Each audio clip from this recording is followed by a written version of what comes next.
आज मैं आपको कार्डियक अरेस्ट के बारे में बताऊंगा। कार्डियक अरेस्ट मतलब दिल एकदम से रुक जावे। तो जब दिल एकदम से रुकता है तो उसको कार्डियक अरेस्ट कहेंगे। 5 कॉमन कॉजेज जो कार्डियक अरेस्ट के होते हैं, हमेशा याद रखें एच, अंग्रेजी का अक्षर एच, 5H। पहला कॉज है हाइपोक्सिया।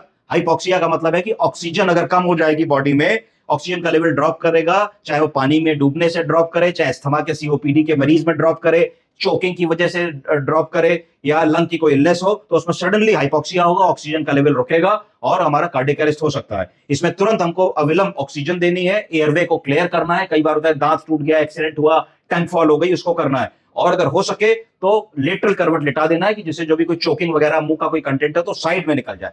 दूसरा एच है हाइपोवोलेमिया। हाइपोवोलेमिया का मतलब है कि अगर हमारा बीपी कम हो जाएगा तो हार्ट को पंप करने के लिए सर्टेन अमाउंट ऑफ फ्लूइड चाहिए। तो हार्ट अगर बहुत सारी ब्लीडिंग हो जाती है, चोट लग जाती है, बहुत ही ज्यादा डायरिया, एक्यूट गैस्ट्रोएंटेराइटिस हो जाती है, अनअटेंडेड आदमी लेटा हुआ है, एकदम से ब्लड प्रेशर पल्स ड्रॉप हो गई, तो ये दूसरा कारण है। तो हैवी ब्लीडिंग एक काम हो सकता है, डिहाइड्रेशन हो सकता है, सीवियर डायरिया, वॉमिटिंग हो सकता है, शॉक हो सकता है। तो इसमें तुरंत आईवी फ्लूइड देना है, ब्लड ट्रांसफ्यूजन करना है। तो सेकंड एच हो गया हमारा। तीसरा जो एच है दैट इज हाइड्रोजन आयन। इसका मतलब एसिडोसिस और एल्कलोसिस। हमारा जो ब्लड है उसका एक मीडियम होता है कि उसका पीएच 7.3 से 7.4 के बीच में होगा। यदि इससे कम होगा तो उसको एसिडोसिस बोलेंगे, यदि इससे ज्यादा होगा तो उसको एल्कलोसिस बोलेंगे। जनरली जो डायबिटीज के मरीज होते हैं, जिनमें डायबिटीज अनकंट्रोल्ड रहती है, या सीकेडी किडनी के मरीज होते हैं, या जिनको सीवियर ब्रीथिंग प्रॉब्लम होती है, उनमें एसिडोसिस एल्कलोसिस होती है। अगर मान लीजिए ऐसा होता है तो इमरजेंसी में तुरंत हम लोगों को मरीज को सोडा बाइकार्बोनेट लगाना है, जिससे कि उसकी रेस्पिरेटरी एसिडोसिस ठीक हो, ऑक्सीजन लगानी है, बाइपैप लगाना है। अगला कॉज है हाइपरकैलीमिया। पोटेशियम आयन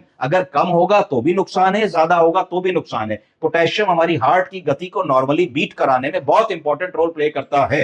और जैसे ही पोटेशियम ज्यादा या कम होता है तो हार्ट में डेंजरस रिथम बनने लगती है, जिनको एरिथमिया कहा जाता है। अगर पोटेशियम बहुत ज्यादा होगा तो इमरजेंसी में हमको कैल्शियम देना है, हमको इंसुलिन देनी है, हमको सोडा बाइकार्बोनेट देना है जान को बचाने के लिए। अगर पोटेशियम बहुत कम है, हाइपो हो रहा है, तो हमको पोटेशियम का ट्रांसफ्यूजन देना है सेंट्रल लाइन के थ्रू। पांचवा एच है हाइपोथर्मिया।